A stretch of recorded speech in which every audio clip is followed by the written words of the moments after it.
A verdadeira razão pela qual a economia da China está em crise. A deflação da China persiste pelo terceiro mês consecutivo. Em uma base anual, os preços do consumidor foram mais lentos desde 2009. Eles lutam com uma crescente crise da dívida. E à medida que os investidores aumentam os pedidos de estímulo fiscal para impulsionar a economia, mas quando você olha para a China, ela aumentou a sua economia em 5,2% em 2023. E fica uma pergunta, como é que pode a China estar crescendo se ela está em deflação? E é exatamente isso que você vai ver no vídeo de hoje. Você vai saber exatamente o que está acontecendo com a economia da China. E aqui está um monte de documento em inglês que ninguém realmente lê. Mas eu vou te explicar exatamente o que eles dizem. E talvez no vídeo de hoje remodele completamente tudo o que você sabia sobre a economia da China. A China está enfrentando uma crise crescente da dívida e um período de deflação. Poderia muito bem por fim 45 anos de crescimento econômico. E não há uma razão simples para a qual isso esteja acontecendo, mas sim a combinação de decisões políticas, propagação inesperada de doenças e euforia do mercado reside e confunde. Agora você vai ver a história não contada da China. Agora você vai ver as rachaduras que se formam em cada canto da economia da China. Como isso aponta para um quadro terrível para o futuro da China? Vamos lá. A China é a segunda maior economia do mundo, mas certamente nem sempre foi assim. A República Popular da China foi fundada em 1949 por um ditador marxista, Mao Tse-tung. Mao Tse-tung modelou as políticas econômicas da China a partir das políticas comunistas da União Soviética. Não havia propriedade privada, nem economia de mercado. Em vez disso, trabalhadores qualificados foram atribuídos a qualquer emprego. E seus salários não foram ditados pela oferta e procura, mas sim pelo governo. E esse era um modelo econômico profundamente falho, mas foi agravado pela forma com que a China estava empobrecida nos anos 50. Em 1959, a China entrou em uma fome profunda e durou até 1961. Os números reais sobre a fome são desconhecidos, mas as estimativas apontam e dizem que cerca de 30 milhões de pessoas morreram em apenas 2 anos. E ao longo do seu reinado, estima-se que Mao Tse-tung foi responsável por até 80 milhões de mortes. Mao Tse-tung morreu em 1976 e 2 anos depois a China teve um novo líder, Deng Xiaoping. Ele liderou a China por 11 anos e começou a fazer grandes reformas econômicas que dariam início ao período mais longo e mais bem-sucedido de crescimento econômico de toda a história da humanidade. Ele começou a introduzir zonas econômicas especiais em cidades alocadas onde o capitalismo de mercado foi autorizado a prosperar. E a primeira dessas cidades foi a Shenzhen, uma cidade que hoje é uma das economias mais poderosas do mundo, um centro global para comércios e tecnologias, mas por enquanto era apenas um campo de experimentação para os princípios do capitalismo. Agora, antes de avançar, longe da sua liderança, Deng escolheu 2 pessoas que ele queria como sucessos, e a primeira foi Jiang Zemin.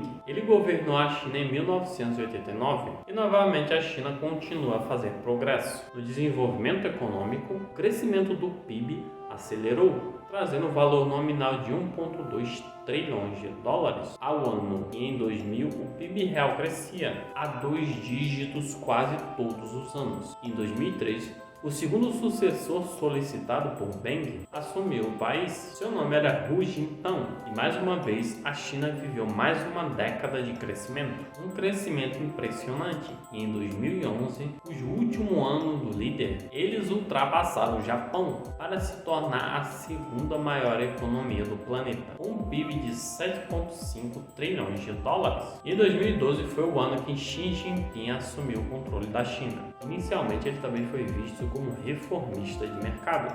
Ele queria que os mercados livres desempenhassem um papel maior na atribuição de recursos. Até 2015, o Banco Mundial informou que a China reduziu a porcentagem da população que vivia em pobreza de 88% em 1981 para apenas 7%. E centenas de milhões de pessoas saíram da extrema pobreza em apenas 35 anos. E o progresso que a China fez é surpreendente, mas ainda é um país profundamente comunista, em 2017, ele começou a rever algumas das reformas que aumentavam o controle do Estado sobre os mercados. E uma parte importante da economia da China são as empresas estatais. E em 2017, a Universidade Nacional de Singapura informou que eles tinham mais ações do que qualquer outro país do mundo inteiro. Em 2019, mais de 60% da capitalização de mercado da China era proveniente de empresas estatais. Em 2020, 40% do PIB, 14,9 trilhões de dólares da China, veio das estatais. Eu vou dar uma pausa nessa parte, mas voltaremos para esse ponto, porque elas desempenharam um papel vital para os problemas econômicos hoje que a China está enfrentando. Agora, o nome da empresa é sempre o segundo maior incorporador imobiliário da grande China, em que a empresa está à beira do colapso. Os mercados de ações da China estão realmente com 6 trilhões de dólares eliminados de valor nas suas ações chinesas e também em Hong Kong nos últimos anos. A China tem sido atormentada por crise após crise, desde a destruição do mercado de trabalho, como resultado das políticas excessivas e cobiçosas. O colapso completo do mercado imobiliário da China, que outrora era muito próspero, como foi dito, mais de 6 trilhões apagados das suas empresas, as suas empresas públicas, as estatais. E esses eventos não aconteceram aleatoriamente. Eles são, na verdade, resultados diretos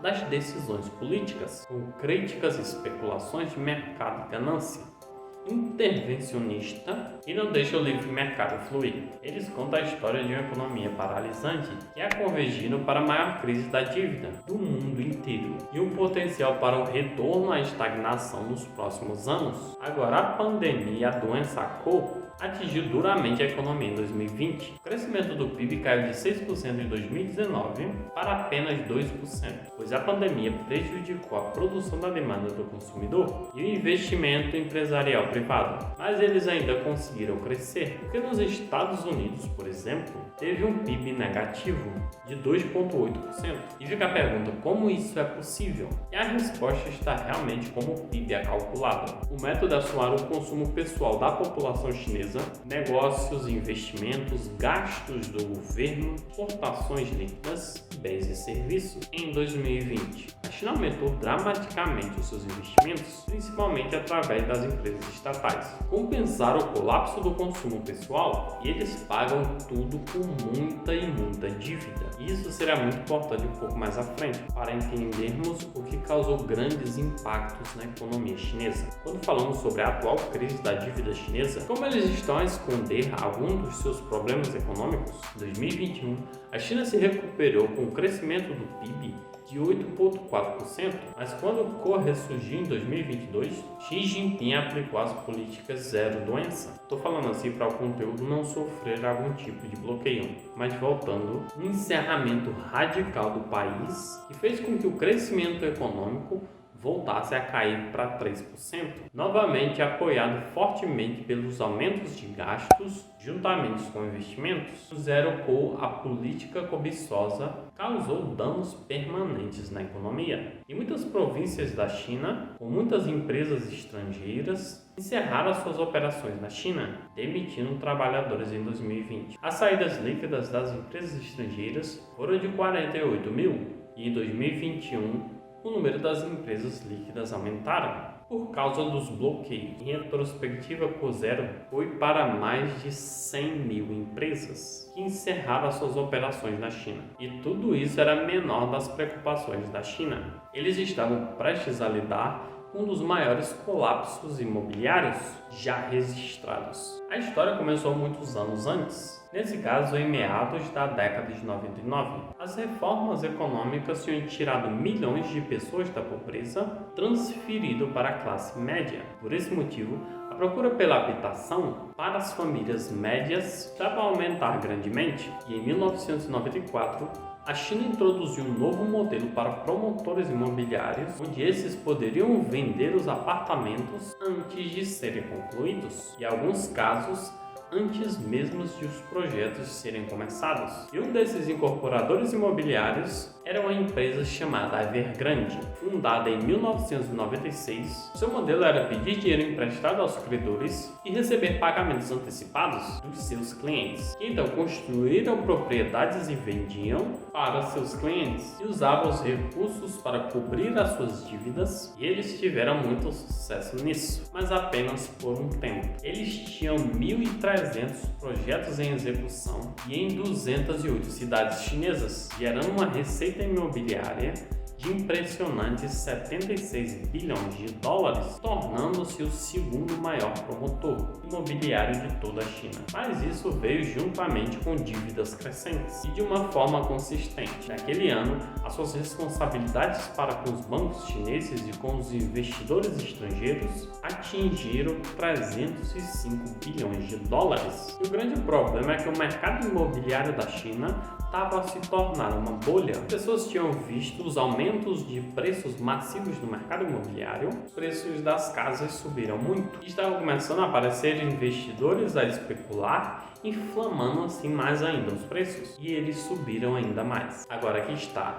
E Xi Jinping não gostou nada disso. E em 2021, ele decidiu reprimir os empréstimos dos incorporadores imobiliários. E essa mudança restringiu os incorporadores imobiliários de transformar as suas dívidas anteriores em dívidas novas. Em outras palavras, eles tiveram que vender os seus ativos para conseguir dinheiro para pagar as suas dívidas. E a Evergrande começaram a perder pagamentos da sua dívida no final de 2021. De acordo com a S&P Global, declarou a inadimplência, no dia 17 de dezembro, a Evergrande continuou a vender os seus ativos até o ano de 2022 para cumprir as suas obrigações, mas acabou entrando com um pedido de falência em 17 de agosto de 2023. E a Evergrande é apenas um exemplo, choque mais amplo que atingiu o setor imobiliário da China. Desde 2021, faliram um total de 53 incorporadoras e 34 dos maiores promotores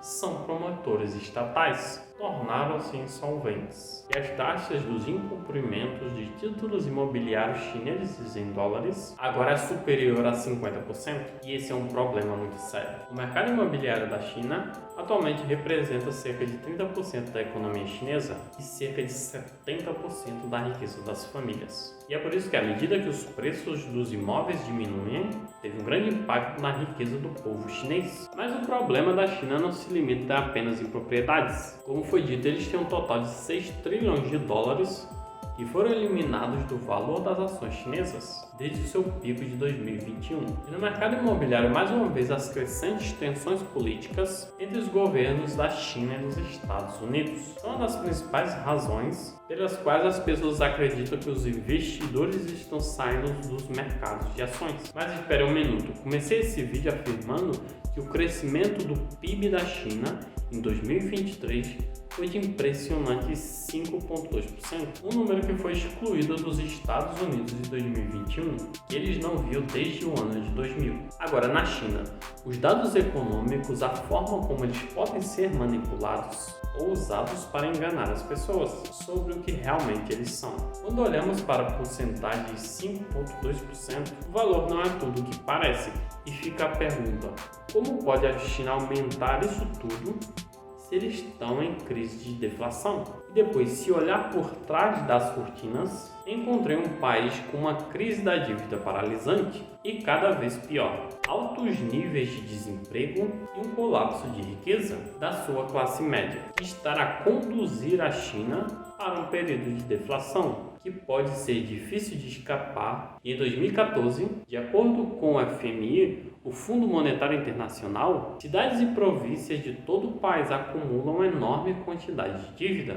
dívidas ocultas. Após anos de empréstimos e gastos sem controle, o Fundo Monetário Internacional, o FMI, e os bancos de Wall Street estimam que o total da dívida governamental extrapatrimonial pendente é de cerca de 7 trilhões de dólares a 11 trilhões de dólares. Mas provavelmente essa dívida é muito maior.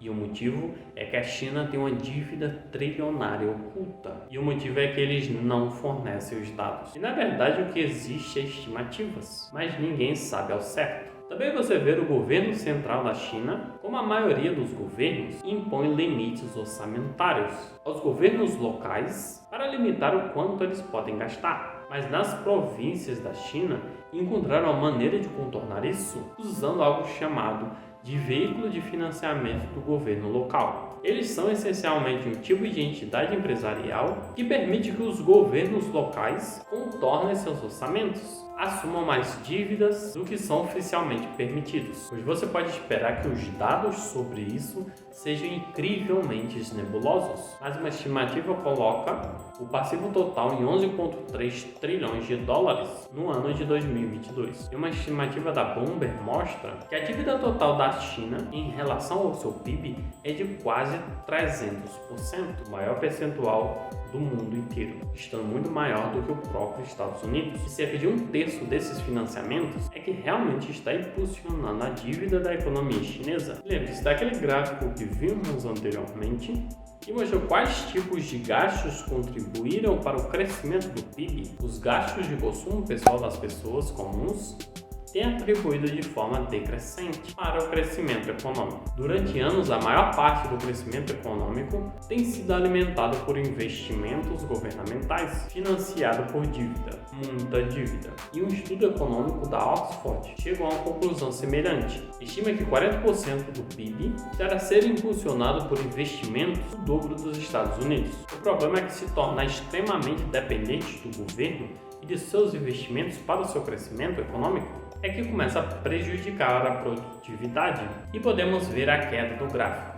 Reflexo dessa dependência, o retorno do PIB por yuan chinês da dívida nacional devido a diminuir há anos, ou em outras palavras, a China está a impulsionar o seu crescimento através de pedir dinheiro emprestado, muito dinheiro emprestado. E está fazendo muitos investimentos, mas os seus gastos excessivos nesses investimentos significa que eles estão investindo em muitos projetos que não renderam nenhum dinheiro para o país. E uma boa parte da dívida corporativa da China é detida por empresas estatais, muitas das quais não são lucrativas e são ineficientes. Algumas delas como promotores imobiliários estatais que estão atualmente a sofrer enormes perdas por causa da crise imobiliária. Por isso, embora o PIB principal conte uma história de um crescimento lento, mas contínuo, no nível do consumidor, uma situação completamente diferente, a Bloomberg informou recentemente que o ambiente deflacionário que está se formando na China, com o índice de preço do consumidor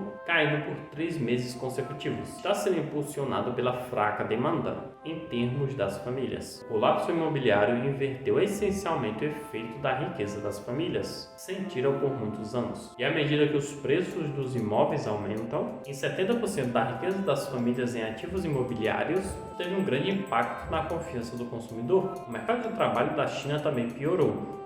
O desemprego aconteceu, que ele era entre 10% a 12% antes da cor disparar, mas agora 21%. Em meados de 2023, caiu recentemente para 14%, mas só depois que a China mudou a forma que define um estudante em seu cálculo. Há atualmente um enorme excesso de oferta de graduados universitários, competindo por cada vez menos empregos. O resultado é que as famílias e os consumidores têm uma visão muito pessimista do futuro, por isso optam por poupar dinheiro em vez de gastá-lo. A redução dos gastos levou muitas empresas a reduzirem os seus preços para venderem o seu estoque. O declínio geral dos preços pode não parecer uma coisa tão ruim, especialmente se você mora em um dos países que enfrentou recentemente o aumento maciço no custo de vida, mas a deflação é na verdade considerada muito pior do que a inflação, porque os preços mais baixos significarão que as empresas ganharão menos dinheiro.